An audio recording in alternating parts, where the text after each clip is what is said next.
Hello, welcome student. Today we will understand next chapter. How, when and where. It is the first chapter from history. We will understand in this chapter our ancient time, medieval period and modern period. इसके अंदर हमारे India का जो history का part है वो division करके दे रखा है और किस बेस पे डिवीजन किया है, हम इसको एंशिएंट पीरियड क्यों बोलते हैं, कब तक का टाइम को एंशिएंट पीरियड बोलेंगे, उसके बाद के टाइम को हम मिडाइवल पीरियड बोलेंगे, उसके टेस्ट अभी जो नेक्स्ट ये अभी जो टाइम चल रहा है प्रेजेंट उसको मॉडर्न पीरियड बोलेंगे। तो ये मॉडर्न पीरियड कब से स्टार्ट हुआ है, मिडाइवल पीरियड कब से था, स्टार्ट कब हुआ था, एंड कब हुआ था, उन सभी के बारे में स्टडी करेंगे। फिर आगे हमें स्टडी करने के लिए मिलेगा कि हमारा ये पीरियड मिडाइवल का एंशिएंट का डिवीजन किस बेस पे किया है। उसके लिए आपको सोर्स कहाँ से मिला है, कहाँ से पता चला है कि हमारा अब एंशिएंट टाइम खत्म हो गया है, अब हम मिडाइवल में पहुंच गए हैं और मिडाइवल के बाद में अब मॉडर्न पीरियड में हम एंट्री कर गए हैं। इन सभी के बारे में हम स्टडी करेंगे। It's okay. तो ये चैप्टर है, ये काफी इंपॉर्टेंट है। बहुत सारी पॉइंट्स हम इसमें उस लास्ट चैप्टर को अंडरस्टैंड करेंगे जो हमने पहले पढ़ लिया। कौन से को वो था हमारे पास नेशनलिस्ट मोमेंट, फर्स्ट और सेकंड, दोनों ही चैप्टर को इसमें अंडरस्टैंड करने का हमें मौका मिलेगा, इसलिए आप लोग ध्यान से समझिए।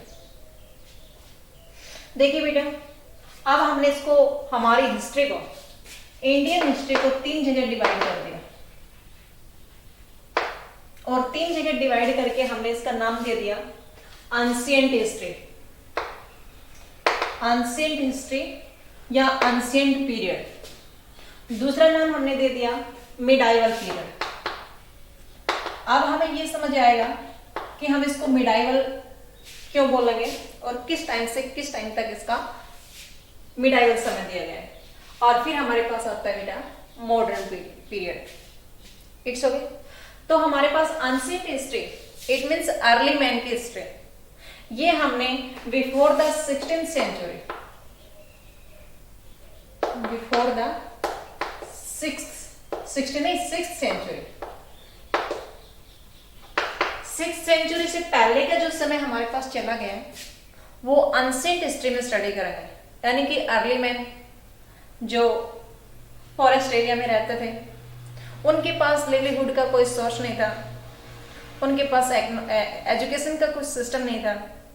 बाद में उन्होंने थोड़ा थोड़ा आपस में एक दूसरे के कम्बिनेशन से कुछ जानना शुरू किया, समझना शुरू किया और फिर एजुकेशन का सिस्टम आ गया। उसके बाद हमारी सोसाइटी, या ये कहेंगे कि हमारी हिस्ट्री में चेंजमेंट आ गया। जब चेंजमेंट आया तो वहां से हमारे पास मिडाइवल हिस्ट्री स्टार्ट हो गई। मिडाइवल हिस्ट्री की शुरुआत 6th सेंचुरी के बाद और 18th सेंचुरी से before the 18th century, 18th century से पहले का जो समय है हमारे पास वो मिडाइवल हिस्ट्री में आता है और 18th सेंचुरी के बाद का जो टाइम है वो आज हमारे पास मॉडर्न पीरियड है। और मॉडर्न पीरियड में उसके बाद में पोस्ट इंडिपेंडेंस पीरियड भी पढ़ेंगे, आफ्टर इंडिपेंडेंस ऑफ इंडिया, यानी कि 1947 के बाद का समय। तो हम वो सारा का सारा मॉडर्न पीरियड में ही स्टडी करेंगे। It's okay. ये जो 18th सेंचुरी स्टार्ट होती है ये हमारी होती है बेटा 1700 का जो ईयर गया है वहां से स्टार्ट हो जाती है। इसको हम 18th सेंचुरी बोलेंगे। जैसे अभी हमारे पास 2000 का जो समय जा रहा है वो 21st सेंचुरी है, 21वीं शताब्दी बोला जाता है। It's okay. तो अब हम पहले एंशिएंट हिस्ट्री के बारे में थोड़ा सा एक्सप्लेन करने के बाद मिडाइवल हिस्ट्री में पहुंचते हैं कि हम लोग मिडाइवल में कैसे चले गए। एंशिएंट हिस्ट्री में तो मैंने अभी बताया कि हमारे पास अर्ली मैन थे जो मानव जंगलों में रहते थे, वो कच्चे फल फूल खाते थे, उनके पास पहनने के लिए कोई कपड़ा नहीं होता था, रहने के लिए कोई रेजिडेंस नहीं होता था। और जो हमारे पास नेचर होती है जिसमें चेंजमेंट होता रहता है, बारिश होती है या स्नोफॉल होती है, जो भी एक्टिविटी हमारे पास होती है, अर्थक्वेक होता है, बिजली का चमकना होता है, ये सारी एक्टिविटी वो उनके लिए वो अनजान होता है। और उनसे वो डरते थे। वो अर्थ की पूजा करते थे, कोई सूर्य देवता की पूजा करते थे। इस प्रकार से वो लोग जिस चीज से डरते थे उसी का ही वो स्मरण करते थे, उन्हीं की पूजा पाठ करते थे। ऐसे उनको नहीं पता था कि मौसम में चेंजमेंट कैसे आता है, या फिर ये नेचर है, ये इसके अंदर ये सारी एक्टिविटी होती रहती है। ऐसे करके वो उनसे लगभग अनजान थे। धीरे धीरे जब उसने अपने आप को यहाँ अर्थ के ऊपर सरवाइव करना शुरू किया तो इनसे फेस टू फेस होते चला गए, और वो डेली रूटीन में उनके पास ये सारी नेचर की एक्टिविटी इन्वॉल्व होते चले गए। तो वो हमारे पास अनसीन हिस्ट्री का टाइम, मिडाइवल हिस्ट्री का टाइम हमारे पास स्टार्ट होता है बेटा। ये होता है होमनिज्म से और रेनेसांस से। अब आप सोच रहे होंगे कि होमनिज्म और रेनेसांस क्या होता है बेटा?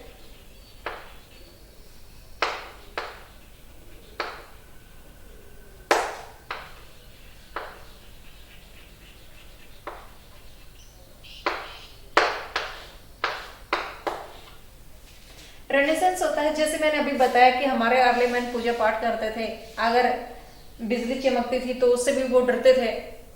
और दूसरी एक्टिविटी जब हमारे अर्थ में अर्थ क्यूब हो जाता था या फिर बारिश होती थी, वो भी उसके लिए अनजान होती थी। ऐसी जो एक्टिविटी उनके लिए होते थे, तो वो सारे उनसे जब डेली फेस टू फेस होते चले गए तो धीरे धीरे उनकी समझ में आने लगा। जब उनकी इंटेलिजेंस पावर को ग्रोथ हुआ तो उसी को हम रेनेसांस बोलते हैं। यानी कि जो हम बिना किसी वजह से जिस पूजा पाठ में इन्वॉल्व रहते हैं उससे बाहर निकल करके उनके अंदर नई माइंड में नई जो डिस्कवरी आई है, जो नई खोज आई है, नई टेक्नोलॉजी आई है, उसी को ही रेनेसांस बोलते हैं।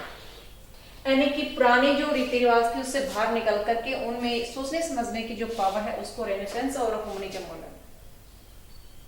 अब आगे हमारे पास ये रेनेसांस सबसे पहले इटली कंट्री में आया था, और वहां से ही हमारे पास बहुत सारे ऐसे लोग हैं जो दूसरी कंट्री में गए हैं। उनको हम एक्सप्लोरर बोल सकते हैं, खोजी यात्री बोल सकते हैं। तो देखिए आप इस ग्लोब पे देखिए बेटा, ये हमारे पास इटली है, जो सबसे पहले रेनेसांस यहाँ से स्टार्ट होता है। ये इंग्लैंड है, जिसको आप यूके बोल सकते हैं या ब्रिटेन बोल सकते हैं। आप अपने मैप में देख सकते हैं, यहाँ से सबसे पहले इंडस्ट्रीज डेवलप हुई थी। ये स्पेन है जहां से ये लोग गए थे, और यहीं से ही पुर्तगीज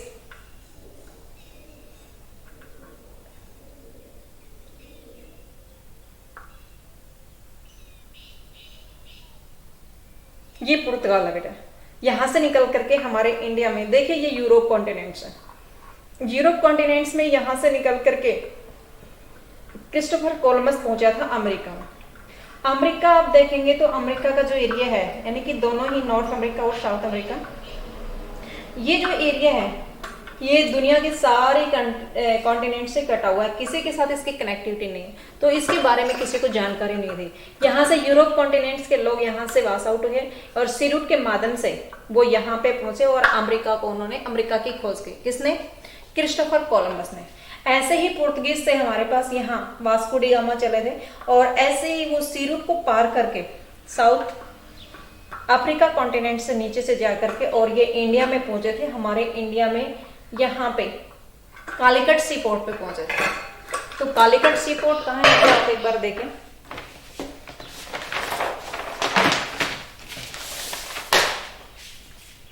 ये है बेटा हमारे पास केरल, और केरल में ये कालीकट सी पोर्ट।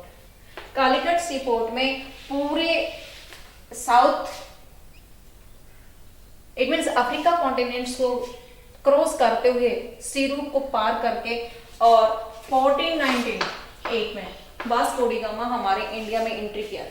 जब इंडिया में एंट्री किया तो उसके बाद में वहां उनके लिए एक नई अपॉर्चुनिटी मिल गई। उसका टारगेट क्या था? वो तो खोज करने के लिए आया था, बट यहाँ से वो वापस जब यूरोप कंट्री में गया तो हमने स्टडी की यूरोप के अंदर इंडस्ट्रीज आ गई थी, और इंडस्ट्रीज आने से इंडस्ट्रीज में प्रोडक्टिविटी ज्यादा हो रही थी। ज्यादा productivity, they had to requirement of consumption their product, so they wanted to new market। अब न्यू मार्केट खोज करते हुए, न्यू मार्केट तो उन्होंने दिखाई दी पुर्तगीज ने, यानी कि वास्को डी गामा ने उसको जाके वहां पे ये बात शेयर की, और वो इंडिया में नई मार्केट लाने के लिए, नई मार्केट का यानी कि अपने माल का कंजप्शन करने के लिए नई मार्केट को वहां से वहां पे उन्होंने अपना सेल आउट करना शुरू कर दिया, अपना माल की सप्लाई करना शुरू कर दिया। तो यहाँ पे हमारे पास नाम आता है बेटा, जो नई डिस्कवर करने वाले थे, नई खोजी यात्री थे, वो हमारे पास एक्सप्लोरर हुए हैं, वो ये हैं मैगेलन, क्रिस्टोफर कोलंबस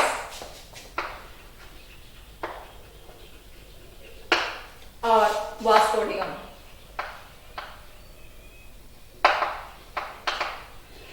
ये आपने इसके बारे में पहले स्टडी कर ली है बेटा, वास्को डी गामा के बारे में, कि वास्को डी गामा ने हमारे इंडिया की खोज की थी। इंडिया कहीं खो नहीं रहा था कि वो खोज करके लाया था, बट इसका कहने का मतलब ये है कि इंडिया में जब पहुंचा था तो यूरोपियन कंट्री के लोगों ने इंडिया के बारे में जानकारी नहीं थी, इसलिए उन्होंने वहीं पे अपना यहाँ मैसेज लेकर के गए और यूरोपियन कॉन्टिनेंट्स के लोगों को उसने इस बारे में जानकारी दी थी, इसलिए वास्को डी गामा को इंडिया का डिस्कवर माना जाता है। अब यहाँ इससे आगे क्या होता है, ये कैसे आए थे, ये सारे सी रूट से आए थे, और सी रूट से आकर के इन्होंने sea route help for new trade and new trade help for imperialism. Sea port ने तो किसके लिए हेल्प की, न्यू ट्रेड के लिए, नया चांस, नई अपॉर्चुनिटी मिली, और वो जो नया ट्रेड उनका व्यापार जो शुरू हुआ, तो इस नए ट्रेड से उनके पास एक नई चांस मिल गया, और नया चांस उनके पास क्या था, imperialism.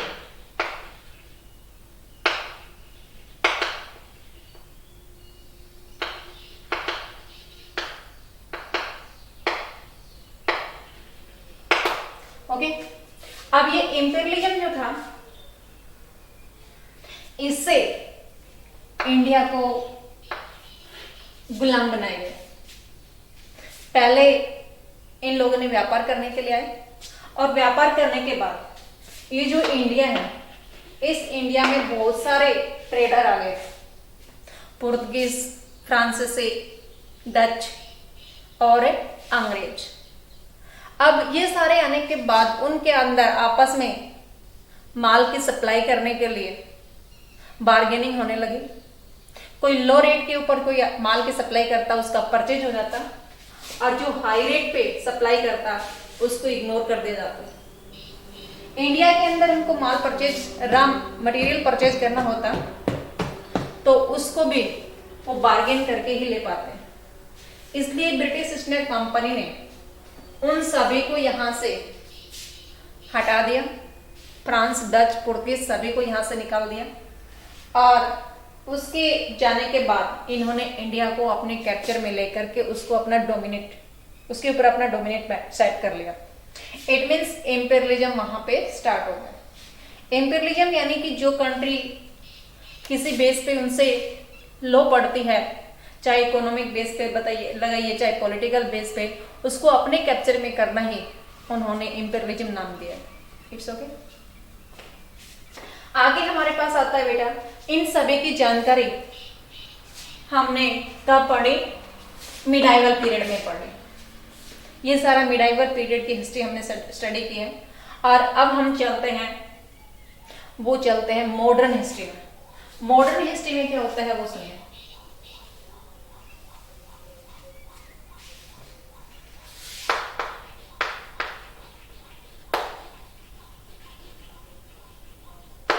Modern history it mean से आज की जो हिस्ट्री है कब से स्टार्ट हुई है, ये 18वीं सेंचुरी से। तो 18वीं सेंचुरी में कौन कौन से हमारे यहाँ पे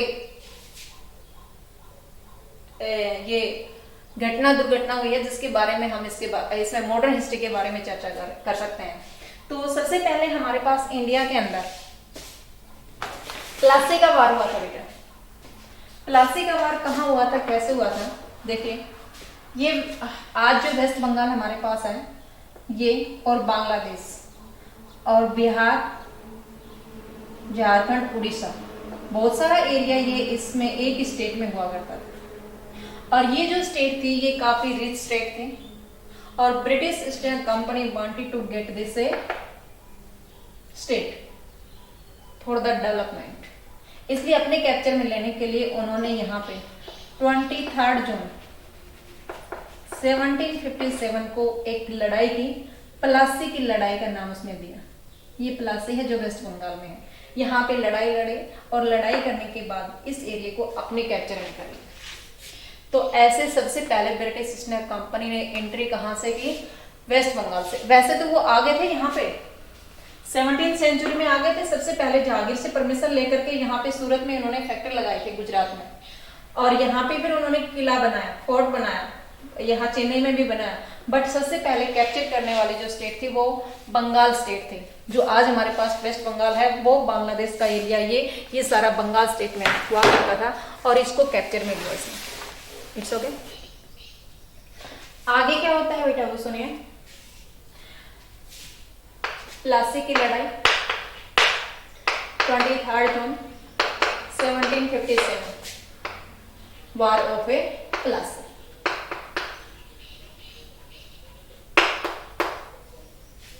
ओके। सेकंड पॉइंट हमारे पास आता है फर्स्ट गवर्नर जनरल बन गया।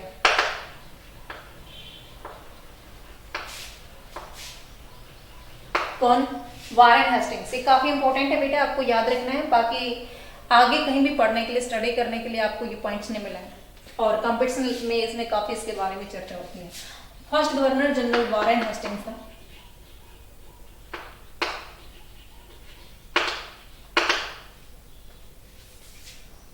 Warren Hastings first governor general बना था 1773 टू 1785। इतने टाइम तक ही रहा था। उसने प्लासी की लड़ाई लड़ने के बाद बंगाल, बिहार, उड़ीसा इन सभी में ये लैंड रेवेन्यू कलेक्ट करने का अधिकार मिल गया था, और ऐसे करके उसने वहां पे लोगों के पास परमानेंट सेटलमेंट सेट कर दिया था। Permanent settlement it means land revenue collect करने का एक अधिकार होता है जो 20-30 साल के लिए फिक्स होता है। तो जिस आदमी के पास जितना एरिया था उसका फिक्स लैंड रेवेन्यू होता था, टैक्स पे करना होता था, और वो 20-30 साल के लिए फिक्स होता था। ऐसे लोगों का वो एक्सप्लॉयटेशन करते थे। तो सबसे पहले हमारे पास गवर्नर जनरल कौन हुआ है? वारेन हेस्टिंग्स हुआ है। ओके। अगला पॉइंट हमारे पास आता है बेटा, इसी टाइम आगे हम मॉडर्न हिस्ट्री में आगे बढ़ते हैं। तो 1885 इंडियन नेशनल कांग्रेस बन गई।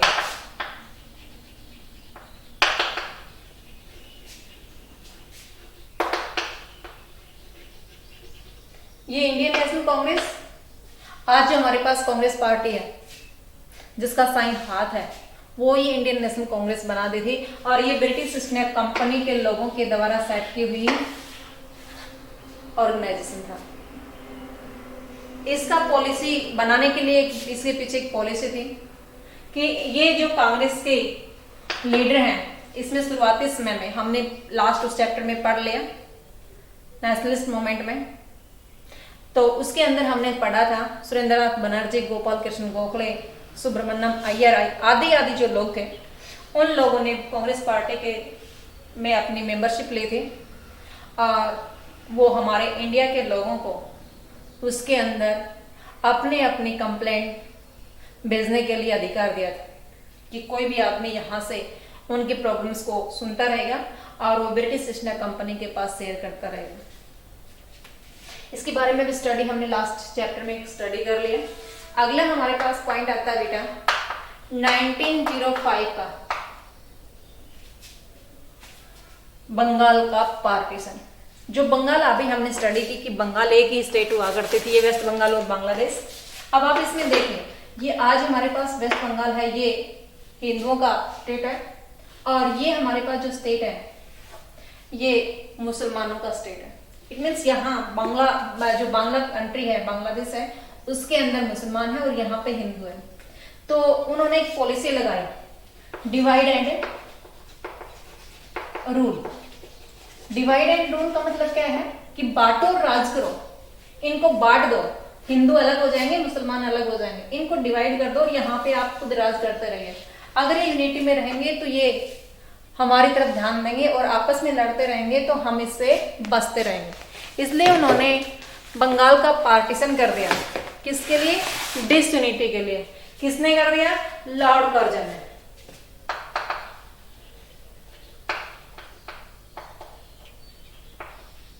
लॉर्ड कर्जन ने बंगाल का पार्टीशन कर दिया 1905 में। उससे आगे का पॉइंट्स क्या होता है? आगे पॉइंट्स में हमने जलियांवाला बाग मासर्स 13 अप्रैल 1919 को जलियांवाला बाग इंसिडेंट हुआ, जो हमने लास्ट चैप्टर में स्टडी कर ली।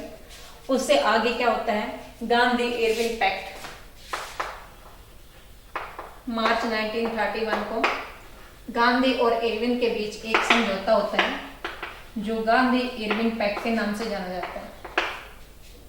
उससे आगे पॉइंट्स पे हमने लास्ट चैप्टर में स्टडी कर ली क्वाइट इंडिया मूवमेंट। वैसे तो बहुत सारे मूवमेंट है, non cooperation movement, civil disobedient movement, but हमारे पास यहाँ पे जिक्र क्वाइट इंडिया मूवमेंट का ही है। ये सारा जो पॉइंट्स हमने स्टडी की है, वो सारे पॉइंट्स की स्टडी हम मॉडर्न हिस्ट्री में कर रहे हैं।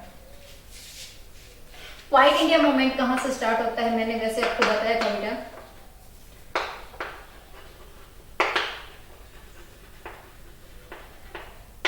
ये क्वाइट इंडिया मूवमेंट हमारे पास 8 अगस्त को स्टार्ट होता है। वो मुंबई से स्टार्ट होता है।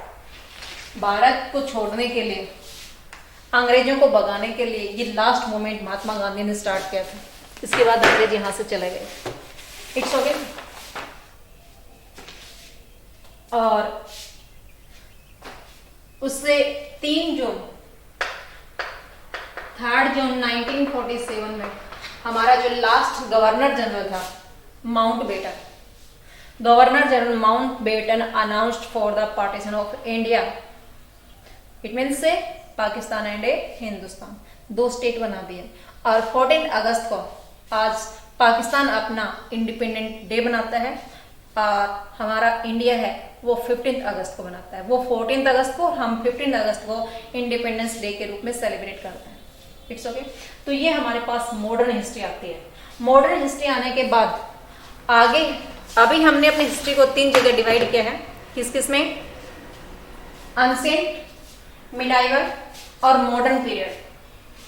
बट इसके बाद में कुछ हमारे पास ऐसे पॉइंट हैं जो जेम्स मिल की बुक में हमारी हिस्ट्री को फिर 3 जगह डिवाइड किया है, और वो 3 जगह डिवाइड अलग टाइम से किया है। उसको हिंदू पीरियड, मुस्लिम पीरियड और ब्रिटिश पीरियड बोला गया है। But we will understand this point in next video. It's okay.